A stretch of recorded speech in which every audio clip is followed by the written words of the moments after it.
Hi ಎಲ್ರಿಗೂ ನಮಸ್ಕಾರ. First of all thanks to media, ಯಾರೆಲ್ಲ ಬಂದಿದ್ದೀರಾ ಟೈಮ್ ಮಾಡಿಕೊಂಡು, ಥ್ಯಾಂಕ್ ಯು ಸೋ ಮಚ್. ನಾನು ಮೊದಲನೇದಾಗಿ ಟ್ರೇಲರ್ ಬಗ್ಗೆ ಮಾತಾಡ್ತೀನಿ, ಸಿನಿಮಾ ಟ್ರೇಲರ್ ಬಗ್ಗೆ. ಯಾಕೆಂದರೆ ಟ್ರೇಲರ್ ಮಾಡಲ್ಲ ಅಂತಿದ್ರು ಕೃಷ್ಣ, ಬಟ್ ಏನಕ್ಕೆ ಟ್ರೇಲರ್ ಮಾಡಲ್ಲ ಅಂತಂದರೆ ಅದಕ್ಕೆ ರೀಸನ್ನು ಬಿಕಾಸ್ ಲವ್ ಮಾಕ್ಟೇಲ್ ಒಂದು ಫ್ರ್ಯಾಂಚೈಸಿ ಆ್ಯಂಡ್ ಟ್ರೇಲರ್ ಯೂಶ್ವಲಿ ಸಿನಿಮಾಗಳಿಗೆ ಏನಕ್ಕೆ ಮಾಡ್ತಾರೆ ಅಂದರೆ it's like an invitation to a film. So ಹಾಗಾಗಿ ಟ್ರೇಲರ್ ನೋಡಿ ಸಿನಿಮಾ ಏನಿದೆ ಅಂತ ಅರ್ಥ ಮಾಡ್ಕೊಂಡು ಏನು ಫ್ಲೇವರ್ ಇದೆ ಅಥವಾ ಹೆಂಗಿದೆ ಲುಕ್ ಆ್ಯಂಡ್ ಫೀಲ್ ಅಂತ ನೋಡ್ಕೊಂಡು ಸಿನಿಮಾ ಬರೋರಿಗೆ ಟ್ರೇಲರ್ ಮಾಡೋದು. ಬಟ್ ಲವ್ ಮಾಕ್ಟೇಲ್ ಹಾಯ್ ಬರೀ love mocktail 1 and 2 love mocktail 1 and 2 already cinema ಜನ ನೋಡಿರೋದ್ರಿಂದ ಟ್ರೇಲರ್ ಅವಶ್ಯಕತೆ ಇಲ್ಲ ಅಂತ ಕೃಷ್ಣ ಅವರು ಟ್ರೇಲರ್ ಮಾಡಲ್ಲ ಅಂದಿದ್ರು. ಬಟ್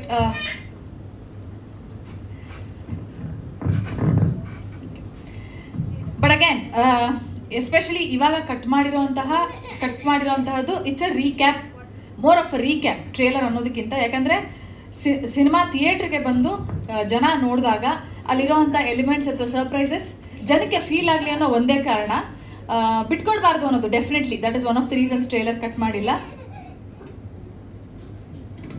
ಲವ್ ಮಾಕ್ಟೇಲ್ 3 ಶೂಟ್ ಹೇಗೆ ಮಾಡಿದ್ವಿ ಅಂದಿರಲ್ಲ, ಇದು ಇಡೀ ಸಿನಿಮಾ ಬರೆಯೋದಕ್ಕೆ ಅಂದರೆ ಲವ್ ಮಾಕ್ಟೇಲ್ 3 ಮಾಡಬೇಕು ಅಂತ ಡಿಸೈಡ್ ಮಾಡಿದಾಗ ನಾನು ಹೇಳಿದ ಮೇಲೆ ನನಗೆ ಯಾವುದೋ ಒಂದು ಐಡಿಯಾ ಹೊಳಿತು, ಹಿಂಗೆ ಸಿನಿಮಾ ಮಾಡೋಣ ಅಂತ. ಏನೋ ಒಂದು ಲೈನ್ ನೋಡಿದಾಗ ನನಗೆ ಮನೇಲಿ ಕೂತ್ಕೊಂಡು ಬರೆಯೋಕ್ಕಾಗಲ್ಲ, ದಯವಿಟ್ಟು ಬಿಟ್ಬಿಡು, ನಾನೆಲ್ಲ ಹೋಗ್ಬಿಡ್ತೀನಿ ಅಂತ 3 ದಿನ ಗೋವಾಗೆ ಒಬ್ಬನೇ ಹೋಗಿದ್ದೆ. ರೀಸನ್ ಯಾಕೆಂದರೆ ಪಾಪು ನಮಗೆ ಬರೆಯೋಕ್ಕೆ ಕೂತ್ಕೊಳ್ಳೋಕೆ ಟೈಮ್ ಆಗ್ತಿರಲಿಲ್ಲ ಅಂತ. ಸೊ ಅಲ್ಲಿ ಹೋಗಿ 3 ದಿನದಲ್ಲಿ ಕಂಪ್ಲೀಟ್ ಸ್ಕ್ರೀನ್ ಪ್ಲೇ ಮಾಡ್ಕೊಂಡು ಬಂದಿದ್ದು. ಸೊ ಪ್ರತಿದಿನ ಶೂಟಿಂಗ್ ಸ್ಪಾಟಲ್ಲಿ ಆಗ್ಬೋದು ಅಥವಾ ನಾವು ತಯಾರಿ ಮಾಡ್ತಿರೋ ಟೈಮ್ ಆಗ್ಬೋದು, ಮನೇಲಿ ರಿಹರ್ಸಲ್ಗಳು ಮಾಡೋ ಟೈಮಲ್ಲಿ ಆಗ್ಬೋದು, ಪ್ರತಿ ದಿನವೂ ನಮ್ಮ ಪರಿ ಜೊತೆಲೇ ಇರ್ತೈತೆ ಈ ಥರ. ಸೊ ಹಿಂಗೆ ಕೆಲಸ ಮಾಡಿಕೊಂಡು ಸೊ ಲವ್ ಮಾಕ್ಟೇಲ್ 1, 2, 3 ಅಂತ ನೋಡೋಕೆ ಹೋದರೆ ನಮಗೆ ಬಹಳ ಕಷ್ಟ ಆಗಿದ್ದು ಸಿನಿಮಾ ಮಾಡೋಕ್ಕೆ 3 ಬಿಕಾಸ್ ಆಫ್ ಪರಿ.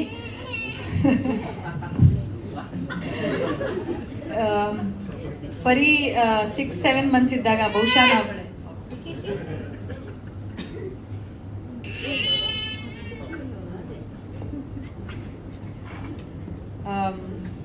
ಓಕೆ ಸೊ 6-7 ಮಂತ್ಸ್ ಪರಿ ಇದ್ದಾಗ ನಾವು ಶೂಟಿಂಗ್ ಸ್ಟಾರ್ಟ್ ಮಾಡಿದ್ವಿ. ರೈಟಿಂಗ್ ಎಲ್ಲ ಆಗೋಯ್ತು, ಮ್ಯಾನೇಜ್ ಆಯಿತು. ಬಟ್ ಶೂಟಿಂಗ್ ಇಂದ ಹಿಡಿದು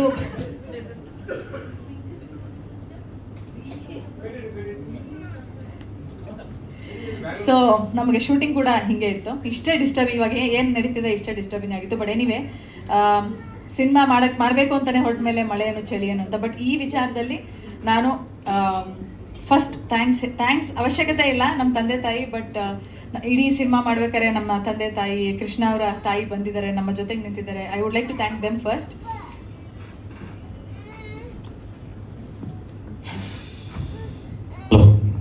ಸೊ ಇಡೀ ಜರ್ನಿ ಹೀಗಿತ್ತು. ಆ್ಯಂಡ್ ನಾನು ಫಸ್ಟು ಈ ಸಿನಿಮಾ ಸ್ಕ್ರಿಪ್ಟ್ ಎಲ್ಲ ಆದಮೇಲೆ ಓಕೆ ನಾವೇನೋ ಮಾಡ್ಕೊಂಡಿದ್ದೀವಿ ಅಂತ ಒಂದು ನಂಬಿಕೆಯಲ್ಲಿ ಫಿಲಮ್ನ ಸ್ಟಾರ್ಟ್ ಮಾಡಬೇಕು ಅಂತ ಇದ್ದಾಗ ಫಸ್ಟು ಶ್ರೀ ಸರ್ನ ಕರೆದ್ವಿ. ಸರ್ ಹಿಂಗೆ ಶೂಟ್ ಮಾಡಿ, ನಾನು ಯಾಕಂದರೆ ರೆಡಿಯಾಗಿ ಕತೆ ಹೆಂಗಿದೆ ಅಂದ್ಬಿಟ್ಟು ಆಮೇಲೆ ಶೂಟಿಂಗ್ ಹೋಗಲಿಲ್ಲ. ಸರ್ ಶೂಟಿಂಗ್ ಪ್ಲ್ಯಾನ್ ಮಾಡ್ಕೊಂಡಿದ್ದೀನಿ ಬನ್ನಿ ಅಂದೆ. ಯಾವುದ್ರದ್ದು ಅಂದರು, ಇದೆ ಸರ್ ಲವ್ ಮಾಕ್ಟೇಲ್ 3 ಇದು. ಹೌದಾ, ಕತೆ ಎಲ್ಲ ಆಗೋಯ್ತಾ? ಹ್ಞೂ, ಮತ್ತು ಕತೆ ಹೇಳಿ ಅಂದರು. ಇಲ್ಲ ಫಸ್ಟು ಒಂದು ಶೂಟ್ ಮಾಡೋಣ ಒಂದಿನ, ಅದ್ರದ್ದು ಹೇಳ್ತೀನಿ ಆಮೇಲೆ ಕತೆ ಹೇಳ್ತೀನಿ ಅಂತ. ಸೊ ಫಸ್ಟ್ ಅದನ್ನು ಶೂಟ್ ಮಾಡಿ ಅದಾದಮೇಲೆ ನೆಕ್ಸ್ಟ್ ಕಂಟಿನ್ಯೂಸ್ ಆಗಿ ನಾವು ಶೂಟ್ ಮಾಡ್ಕೊಂಡು ಹೋಗಿದ್ದು. ಅವ್ರಿಗೇನಂದರೆ ಫಸ್ಟು ಭಯ, ಏನು ಮಾಡ್ಬಿಟ್ಟಿರ್ತಾರೆ ಅಂತ. ಫಸ್ಟ್ ಹಿಂಗೆ ಕತೆ ಕೇಳಿದ್ರು ಅಂದರೆ ಫುಲ್ಲು ಹಿಂಗೇ ಇದ್ದರು. ಅದಾದಮೇಲೆ ಕತೆ ಎಲ್ಲ ಹೇಳಿದ್ಮೇಲೆ ವಾಹ್ ಇದು ಹಬ್ಬ ಅಂದರು. ಇದ್ಯಾಕೆ ಸರ್ ಹಿಂಗಂತ ಇದ್ದೀರಾ ಅಂತ. ಇಲ್ಲ ಟೆನ್ಷನ್ ಆಗ್ಬಿಟ್ಟಿದೆ. ಯಾಕೆ? ಇಲ್ಲ ಏನೇನೋ ಮಾಡ್ಬಿಟ್ಟಿದ್ರೆ ನೀವು ಅಂದರು. ಸರ್ ಏನೇನೋ ಯಾಕೆ ಸರ್ ಮಾಡ್ತೀವಿ, ಪಿಕ್ಚರ್ ಚೆನ್ನಾಗಿ ಮಾಡಬೇಕು ಅಂತ ಮಾಡೋದು ಅಂದರು. ಇಲ್ಲ ಭಯ ಇತ್ತು ಅಂದರು. ಸೊ ಅದೇ ಭಯ ಆ್ಯಕ್ಚುಲಿ ತುಂಬ ಜನಕ್ಕಿತ್ತು. ಅಂದರೆ ಯಾಕಂದರೆ ಪಾರ್ಟ್ 1 ತುಂಬ ಇಷ್ಟಪಟ್ಟಿರ್ತಾರೆ. ಸೊ ಪಾರ್ಟ್ 2 ಮಾಡಿದಾಗಲೇ ಹಾಳು ಮಾಡ್ಬಿಟ್ರೆ ಅನ್ನೋದೊಂದಿರುತ್ತೆ. ಸೊ ಪಾರ್ಟ್ 3 ಅಂತ ಮಾಡ್ತಿದ್ದೀವಿ ಅಂದಾಗ ಇನ್ನೂ ಮತ್ತೆ ಹಾಳು ಮಾಡ್ಬಿಟ್ರೆ ಅನ್ನೋದೊಂದು ಟೆನ್ಷನ್ನು ಆ ಫ್ರ್ಯಾಂಚೈಸಿನ ಯಾರು ಇಷ್ಟಪಟ್ಟಿರೋದು ಎಲ್ಲರಿಗೂ ಇರುತ್ತೆ. ಸೊ ಬಟ್ ಭಾಳ ಜವಾಬ್ದಾರಿಯಿಂದ, ಭಾಳ ಪ್ರೀತಿಯಿಂದ, ತುಂಬ ತಲೆ ಕೆಡಿಸ್ಕೊಂಡು ತುಂಬ ಅದ್ಭುತವಾಗಿ ಬಂದಿದೆ. ಫೈನಲ್ ಏನು ಔಟ್ಪುಟ್ ಇದೆಯಲ್ಲ ತುಂಬ ಅದ್ಭುತವಾಗಿ ಬಂದಿದೆ. ನನಗೆ ಐ ಥಿಂಕ್ ತುಂಬ ಸ್ಯಾಟಿಸ್ಫೈ ಆಗಿದೆ. ಆ್ಯಂಡ್ ಹೊಸ ಕ್ಯಾಸ್ಟ್ ಬಗ್ಗೆ ಆಮೇಲೆ ಮಾತಾಡ್ತೀನಿ. ಆ್ಯಂಡ್ ಆಗಲೇ ಫಸ್ಟು ಅಮೃತ ಬಂದು ಮಾತಾಡಿದ್ರು. ಸೊ ಜೋ ಅನ್ನೋ ಒಂದು ಪಾತ್ರ ಬಹುಶಃ ತುಂಬ ಜನ ಆ ಪಾತ್ರನ ಒಪ್ಪೋದು ಆ್ಯಕ್ಟ್ ಮಾಡೋಕ್ಕೆ ತುಂಬ ಕಷ್ಟ. ಯಾಕಂದರೆ ಅದೊಂದು ತುಂಬ ಒಂದು ಅಗ್ರೆಸಿವ್, ತುಂಬ ಒಂದು ನೆಗೆಟಿವ್ ಥರದ್ದೊಂದು ಕ್ಯಾರೆಕ್ಟರ್ ಅದು. ಸೊ ಅದನ್ನು ಎಷ್ಟು ಅದ್ಭುತವಾಗಿ ಪ್ಲೇ ಮಾಡಿದ್ದಾರೆ. ಸೊ ಲವ್ ಮಾಕ್ಟೇಲ್ ಅಂದ ತಕ್ಷಣ ಸಕ್ಸಸ್ ಅಂದ ತಕ್ಷಣ ಫ್ರಾಂಚೈಸಿ ಅಂದಾಗಲೇ ಜೋ ಅನ್ನೋ ಪಾತ್ರ ಎಷ್ಟೋ ಮುಖ್ಯ ಆಗುತ್ತೆ. ಯಾಕಂದರೆ ಆ ಜೋ ಇರೋದ್ರಿಂದನೇ ನಿಧಿಮಾಗ ಆ ವ್ಯಾಲ್ಯೂ ಬಂದಿರೋದು. ಯಾಕಂದರೆ ಜೋದು ಕಾಂಟ್ರಾಸ್ಟು ನಿಧಿಮ. ಹಾಗಾಗಿ ಥ್ಯಾಂಕ್ಸ್ ಅಮೃತ ಆ ಪಾತ್ರನ ಅಷ್ಟು ಅದ್ಭುತವಾಗಿ ಮಾಡಿದ್ದಕ್ಕೆ. ಆ್ಯಂಡ್ ರೇಚಲ್ ಸಿಹಿಯಾಗಿ ಬಂದಿದ್ದು ಅದೇನೋ ಗೊತ್ತಿಲ್ಲ, ತುಂಬ ಹುಡುಕಿ ಕೊನೆಗೆ ಸಿಕ್ಕಿದಂಥ ಆರ್ಟಿಸ್ಟ್ ಇವರು. ಯಾಕಂದರೆ ತುಂಬ ಆಡಿಷನ್ ಮಾಡಿದ್ವಿ, ನನಗೆ ಏನೋ ಒಂದು ಫೇಸಲ್ಲ ಇನ್ನೋಸೆನ್ಸ್ ಬೇಕು ಅಂತ. ಅದು ಅವ್ರ ಹತ್ರ ಇಲ್ಲ. ಆ್ಯಕ್ಚುಲಿ ಅವ್ರಿಗೆ ಅಷ್ಟು ಇನ್ನೋಸೆಂಟ್ ಅಲ್ಲ, ಬಟ್ ಸ್ಟಿಲ್ ಫೇಸ್ ಎಲ್ಲದಿದೆ, ಅಷ್ಟು ಇನ್ನೋಸೆಂಟಾಗಿ ಕಾಣಿಸ್ತಾ ಇದ್ದಾರೆ. ಆ್ಯಂಡ್ ಅದ್ಭುತವಾಗಿ ಪರ್ಫಾರ್ಮ್ ಮಾಡಿದ್ದಾರೆ. And thank you Rachel for being second ಪಾರ್ಟಲ್ಲಿ ಆ್ಯಂಡ್ ಥರ್ಡ್ ಪಾರ್ಟಲ್ಲಿ. ಪ್ಲಸ್ ಅಮೃತ ಎಲ್ಲ 3 ಭಾಗಗಳಿದ್ದಕ್ಕೆ. ಅಭಿ ನಿಮ್ಮ ಬಗ್ಗೆ ಯಾವಾಗ ಮಾತಾಡಿದ್ರು ಲಾಸ್ಟಲ್ಲಿ ಬರುತ್ತೆ. ಸೊ ಅದಾದಮೇಲೆ ಇಲ್ಲ ನೀನೇ ಇರೋದು, ಸಾರಿ. ಅಭಿ 3ನೇ ಭಾಗದಲ್ಲಿ ಕಂಟಿನ್ಯೂ ಆಗ್ತಾ ಇರೋದು. ಒಬ್ಬ ಫ್ರೆಂಡ್ ಅಂದರೆ ಹೇಗಿರಬೇಕು ಅಂದರೆ ಒಂದು ಕ್ಯಾರೆಕ್ಟರೈಸೇಷನ್ನೇ ಚೇಂಜ್ ಆಗ್ತಾ ಬರುತ್ತೆ. ಕೆಲವರು ಹೋಗ್ತಾ ಮೆಚ್ಯೂರ್ಡ್ ಆಗ್ತಾ ಹೋಗ್ತಾರೆ. ಅಂದರೆ ಸ್ಕೂಲಲ್ಲಿ ಕಾಲೇಜಲ್ಲಿ ಎಳ್ಸಂಗೆ ಆಡ್ತಾ ಇರ್ತಾರೆ, ಆಮೇಲೆ ಹೋಗ್ತಾ ತುಂಬ ಮೆಚ್ಯೂರ್ಡಾಗಿ ಬಿಹೇವ್ ಮಾಡ್ತಾರೆ. ಬಟ್ ಈ ಪಾತ್ರ ಗೊತ್ತಿಲ್ಲ ನನಗೆ, ಏನಕ್ಕೆ ಹಂಗೆ ಬರಿಬೇಕು ಅಂತ ಅನಿಸ್ತಾ. ಇವತ್ತು ಉಲ್ಟಾ ಬಂತು. ಲವ್ ಮಾಕ್ಟೇಲ್ 1ನಲ್ಲಿ ತುಂಬ ಮೆಚ್ಯೂರ್ಡಾಗಿ ಬಿಹೇವ್ ಮಾಡ್ತಾನೆ, ನನಗೆ ಬುದ್ಧಿ ಹೇಳ್ತಾ ಇರ್ತಾನೆ, ಹಿಂಗೆ ಬದುಕಬೇಕು, ಹಂಗೆಲ್ಲ ಕಣೋ, ಇಂಥವ್ರು ಇರ್ತಾನೆ. ನಿಧಿ ಮನೆ ಹುಡ್ಕೊಟ್ಟಿದ್ದೆ ಅವನು. ಸೊ ಅವ್ನು ಕರ್ಕೊಂಡ್ಬಂದು ಆ್ಯಕ್ಚುಲಿ ಮದುವೆ ಆಗುವಂತ ಮಾಡೋದು. ಆ ಥರ ಮೆಚ್ಯೂರ್ಡ್ ಆಗಿದ್ದು ಸಡನ್ ಚೈಲ್ಡ್ ಆಗ್ತಾನೆ ಲವ್ ಮಾಕ್ಟೇಲ್ 2ಅಲ್ಲಿ. ಸೊ ಲವ್ ಮಾಕ್ಟೇಲ್ 3 ಅದಕ್ಕಿಂತ ಇನ್ನೊಂದೇನೋ ಆಗಕ್ಕೆ ಹೋಗ್ತಾನೆ. ಸೊ ಅದನ್ನೆಲ್ಲ ನೀವು ನೋಡ್ಬೋದು ತೆರೆ ಮೇಲೆ. ಅದೊಂದು ಅದ್ಭುತವಾದ ಕಾಂಬಿನೇಷನ್ನು ಜಗ್ಗ ಮತ್ತು ಅಭಿದು. ಭಾಳ ಎಂಟರ್ಟೈನಿಂಗ್ ಇರುತ್ತೆ ನಿಮಗೆ. ಆ್ಯಂಡ್ ಲವ್ ಮಾಕ್ಟೇಲ್ 3ಗೆ ಈಗೇನು ನಾವು ಕ್ಯಾಸ್ಟ್ ನೀವು ನೋಡ್ಕೊಂಬಂದ್ರಿ, ತುಂಬ ತಲೆ ಕೆಡಿಸ್ಕೊಂಡು ಹಂಗಾರೆ ಸಾಕಷ್ಟು ಹೊಸ ಪಾತ್ರಗಳು ಬರ್ತಾ ಇದೆ.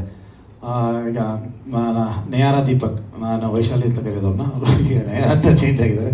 ಸೊ ಅವ್ರದ್ದು ಕೂಡ ತುಂಬ ಒಂದು ಮುಖ್ಯವಾದ ಒಂದು ಪಾತ್ರ. ಆ್ಯಂಡ್ ತುಂಬ ಡೆಪ್ತ್ ಇರೋಂಥ ಪಾತ್ರ, ಎಮೋಷನ್ಸ್ ಕೊಡೋಂಥ ಪಾತ್ರ. ಸೊ ಅದನ್ನು ಐ ಥಿಂಕ್ ನೀವು ಅದನ್ನು ತೆರೆ ಮೇಲೆ ನೋಡಬೇಕು.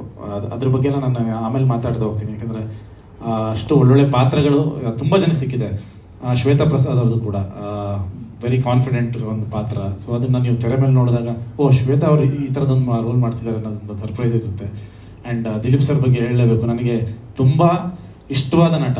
ಸೊ ತುಂಬ ಬರ್ಕೊಂಬಿಟ್ಟಿದ್ದೆ ಆ್ಯಕ್ಚುಲಿ ಆ ಪಾತ್ರದ್ದು. ಸೊ ಯಾರ ಕೈಲಿ ಮಾಡ್ಸೋದು, ಇಷ್ಟೊಂದು ಬರ್ಕೊಂಬಿಟ್ಟಿದ್ದೀನಲ್ಲ ಅದನ್ನಂತ ತುಂಬ ಹುಡುಕಿದಾಗ ನಾನು ಇಲ್ಲ ದಿಲೀಪ್ ಸರ್ ಹತ್ರ ಮಾಡಿದ್ರೆ ಚೆನ್ನಾಗಿರುತ್ತೆ ಅಂತ ಮಿಲನ್ ಹತ್ರ ಡಿಸ್ಕಸ್ ಮಾಡಿ ಆಮೇಲೆ ಅವ್ರನ್ನ ಕಾಂಟ್ಯಾಕ್ಟ್ ಮಾಡಿ, ಫಸ್ಟ್ ಆಫ್ ಆಲ್ ಅವರು ಎಲ್ಲಿ ಇದ್ದಾರೆ, ನಂಬರ್ ಏನು, ಅದನ್ನೆಲ್ಲ ಫಸ್ಟ್ ಹುಡುಕಿ ತಗೊಂಡು ಅವ್ರನ್ನ ಕಾಂಟ್ಯಾಕ್ಟ್ ಮಾಡಿ ಅವ್ರು ಒಂದೇ ಮಾತು ಕೇಳಿದ್ದು. ನಾನು ಒಂದೇ ಮಾತು ಹೇಳಿದೆ, ಸರ್